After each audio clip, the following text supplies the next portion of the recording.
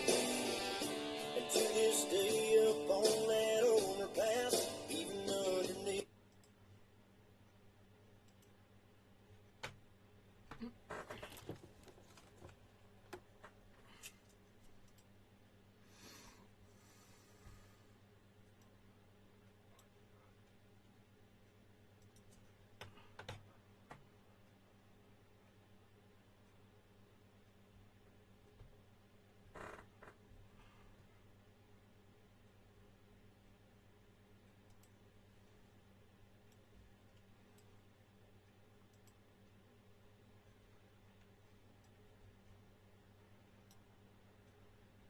Oh, how'd that happen? It looks chitty. What the world? Oh my goodness, pick my nose. I wonder what I'm looking at. Okay, alrighty. Let's put this puppy up. Alright, okay.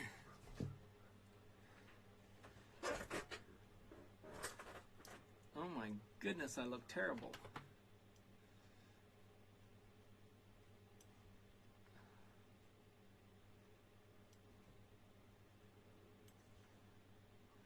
Why does it look so bad on YouTube? That's uck.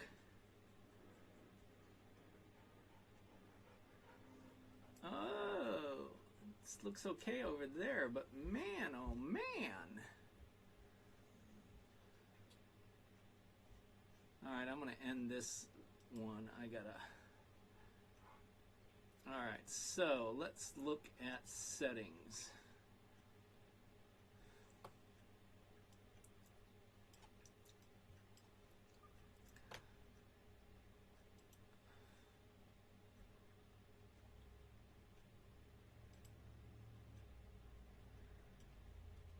Okay.